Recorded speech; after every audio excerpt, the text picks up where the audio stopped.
Welcome back. Rafi গল্পর season 3 part 3 নিয়ে পড়ছি। তো বেশি কথা না কয়ে ভিডিও শুরু করা যাক। মাসুদ বলল এটাই তো চাই, এভাবে আমি ওকে এই ভিডিওর ভয় দেখিয়ে দেখিয়ে ওর সাথে এসব করব।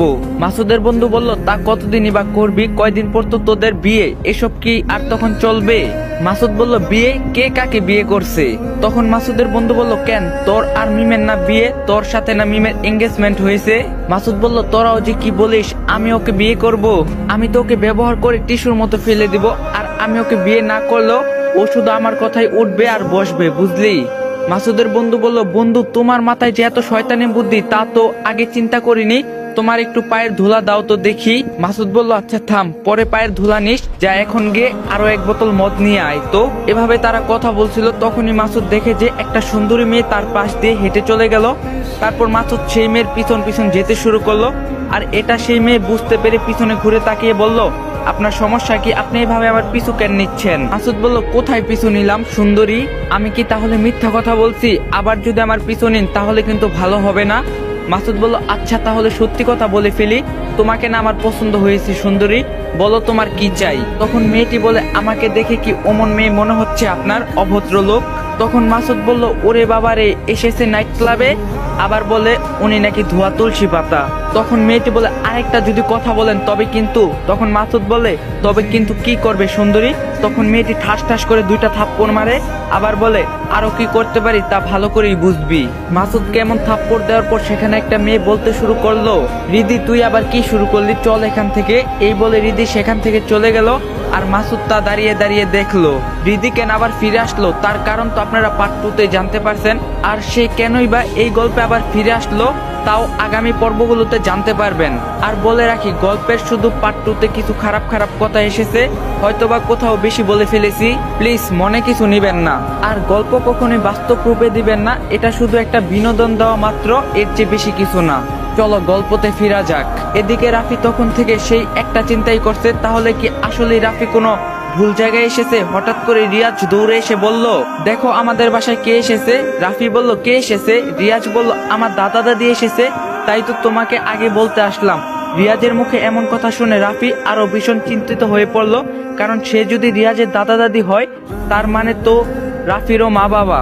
তারপর রিয়াজ জোর করে আমাকে তাদের সামনে নিয়ে গেল। আমাকে দেখে রোদেলা বলল বাবা মা এই যে ইনি রিয়াজকে আবার আমাদের কাছে ফিরিয়ে এনেছে। তারপর রাফি পিছন পাশ ফিরে দেখে এ আর অন্য কেউ না, এটা তার আসল বাবা মা। সেই 8 বছর আগেরই চেহারা, সেই আগের মতোই তার বাবা মার মুখের ছবিটা আবারও তার সামনে ভেসে আসলো। কিন্তু আজ রাফিকে সেই 8 বছর আগের চেহারার সাথে নেই কোনো মিল। তখনই তার একটা কথা মনে পড়ে যে শফিক চাচা কেমন করে তাকে চিনছিল, আর বলছিল এই তুমি সেই রাফি না যে কিনা 8 বছর আগে ধর্ষণ করার মামলায় জেলে গিয়েছিলে। এসব ভাবতেই রাফির বাবা রাফিকে বলল তুমি তাহলে আমাদের নাতিকে ফিরিয়ে এনেছো। রাফি নিশ্চুপ। রাফির বাবা বলল তোমার নাম কি? রিয়াজ বলল দাদু ওনার নাম রাফি। এ কথা শুনে রাফির বাবা মা হঠাৎ করে চমকে উঠল। তখনই রোদেলা বলল উনি যদি রিয়াজকে না নিয়ে আসতো তাহলে কি যে হতো। তারপর রাফির মা রোদেলাকে এমন এক প্রশ্ন করলো যা শুনে রাফি সহ সবাই অবাক হয়ে গেল। রাফির মা বলে উঠে তোমার নামটা শুনে আমার ছেলের কথা মনে পড়ে গেল। রোদেলা বলল ছেলে মানে কার ছেলে? আপনার মা? তখনই রাফির বাবা বলে উঠে আরে এসব তুমি কি বলছো, আমাদের আবার অন্য ছেলে কোথা থেকে আসবে? হৃদয় তো আমাদের একমাত্র ছেলে। রোদেলা বলল হ্যাঁ মা, হৃদয় তো আমাকে সেই কথাই বলছে, আর আপনারাও। রাফির মা বলল ও হ্যাঁ তাই তো, এমনি মনে ভুল করে বলে ফেলছি। রোদেলা বলল হ্যাঁ মা হতে পারে, অনেক রাস্তা জার্নি করে এসেছেন তো তাই মনে হয় শরীর খারাপ লাগছে, আপনি গিয়ে রেস্ট নিন। রাফির মা বলল হ্যাঁ তাই হতে পারে। এরপর রাফির বাবা মা তার সামনে দিয়ে চলে গেল, আর রাফি নীরব হয়ে দেখলো। সে চাইলে তখনই তার পরিচয় দিতে পারতো, কিন্তু সাথে সাথে সে নিজেকে থামায়, কারণ সে কি বলবে সে একজন ধর্ষক, আর তার বাবা মা একজন ধর্ষককে জন্ম দিয়েছে, তাই সে তার পরিচয় দেয়নি। কেন দরকার এই কুলাঙ্গারের পরিচয় দেওয়ার? 8 বছর যেহেতু মৃত হিসাবে তারা রাফিকে জানে, তাহলে কেন আবার দরকার সেই পরিচয় দেওয়ার? রাফির বাবা মা চলে যাওয়ার কিছু সময় পর রোদেলা এসে রাফিকে বলে আপনার সাথে কিছু কথা বলার ছিল। রাফি বলল জি বলেন। রোদেলা বলল আচ্ছা আপনি কি করে তখন বললেন আমার স্বামীর আরেকটা ভাই আছে, আর এখন আমার শাশুড়িও তখন বলল আপনার নাম শুনে তার আরেকটা ছেলের কথা মনে পড়লো। রাফি বলল কোথায় না তো, আর তিনি বলল তো তার বলতে ভুল হয়েছে। রোদেলা বলল আমার কেন জানি তা মনে হচ্ছে না। আচ্ছা আপনি কি কিছু জানেন এই বিষয়ে? রাফি বলল, আমি কি করে জানবো, আমি তো গত 8 বছর তাদের সাথে ছিলাম না। রোদেলা বলল, 8 বছর ছিলেন না মানে? রাফি বলল, সরি, মানে আমি তো তাদের চিনি না, কেমনে করে বলবো। রোদেলা বলল, কিন্তু আমার মনে হয় আপনার কিছু একটা আছে তার সাথে। রাফি বলল, না, এসব কি বলেন, আচ্ছা আমি তাহলে গেলাম। রোদেলা বলল, কেন, আমার কথা শুনে মনে হয় রাগ করে যাচ্ছেন। রাফি বলল, রাগ করবো কেন, আর এখন তো রিয়াজও আপনাদের কাছে আছে, তাহলে আমার আর কি কাজ। রোদেলা বলল, তাহলে আর কিছুদিন আপনাকে থেকেই যেতে হবে। এরপর রাফি আর কথা বাড়ায় না। এরপর রাফি সেখান থেকে চলে যাওয়ার সময় শুনতে পেল যে তার বাবা মা কি যেন বলছে। তারপর তা সে একটু কাছে গিয়ে শুনতে পায় যে বাবা বলছে, আর একটু হলেই তো তোমার মুখ ফসকে সব কথা বের হয়ে যেত, জানো না এটা তোমার ছেলে শ্বশুর বাড়ি, আমাদের এখানে একটা মান সম্মান আছে। তখন মা বলল, কোথায় কি বললাম? বাবা বলল, এখন জিজ্ঞাসা করছো, রাফির কথা বলতে যাচ্ছিলে না? তখন মা বলল, তা কি করব বলো, ওর নামটা যে কত বছর পর শুনলাম, বিশ্বাস করো ওর নামটা শুনে আমার মনে হলো ওই যে আমার ছেলে, তাই বলতে যাচ্ছিলাম। বাবা বলল, তাহলে বললে কি বলতে? তখন তাদের কাছে কি বলতে? মা বলল, তুমি এমন করো বলো না, আমার ছেলেটাকে কত বছর ধরে দেখি না, সে কেমন আছে নাকি মারা গেছে তাও জানি না। রাফির বাবা বলল, না জানাই ভালো, সবসময় ভাববে সে মারা গিয়েছে, তোমার রাফি নামে কোনো সন্তান নেই, বুঝলে? তখন মা বলল, তুমি বাবা হয়ে এমন কথা বলতে পারলে, তোমার একটু মুখে আটকালো না? বাবা বলল, ভুল কিছু বলিনি তো, আর তুমি সেই 8 বছর আগের কথা কেন তুলছো? মা বলল, এই 8 বছর তো ওর নামটা শুনিনি, আজ যখন আবার শুনলাম তখন। বাবা বলল, হয়েছে, আর কিছু বলা লাগবে না, চুপ থাকো, এই বিষয়ে কোনোদিনও কথা বলবে না, এটাই আমার শেষ কথা।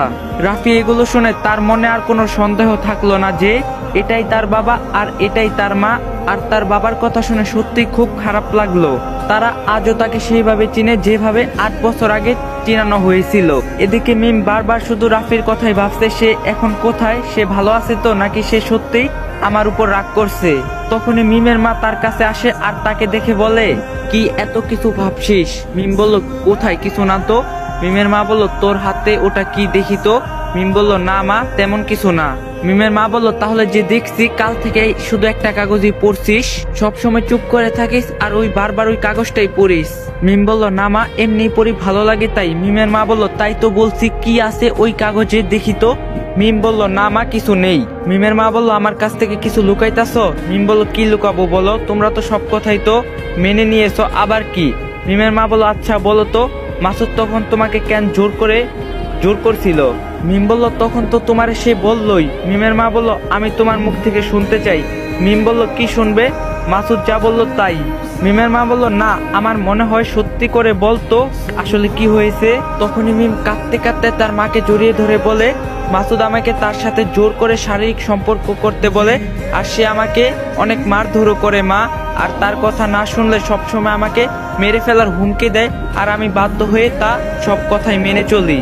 এসব কথা শুনে মিমের মা অবাক হয়ে যায়, তার মেয়ের সাথে এত কিছু হয়ে যায় আর তার কিছুই জানে না।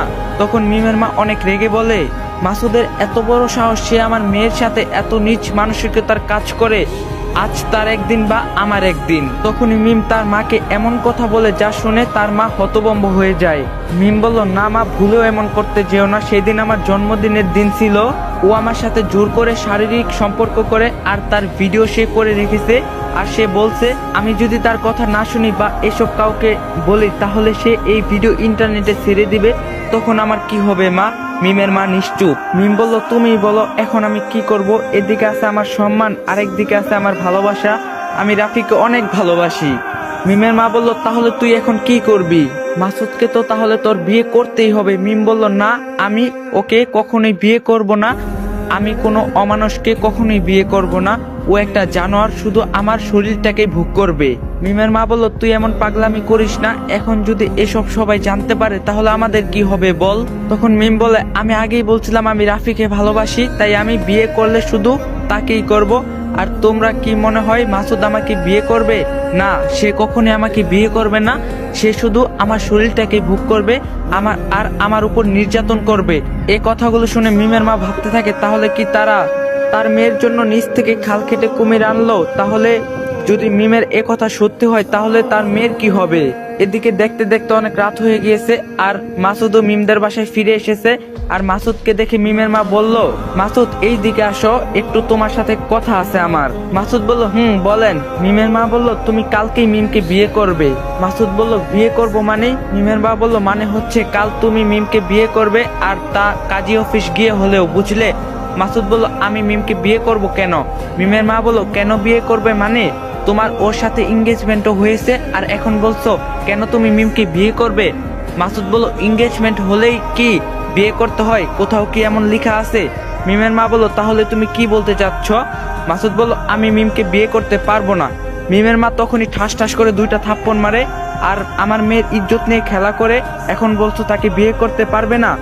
মিমের মায়ের এমন চর খেয়ে মাসুদ রেগে আগুন হয়ে যায়। তার পকেটের ফোন বের করে মিমের মায়ের সামনে তুলে ধরে।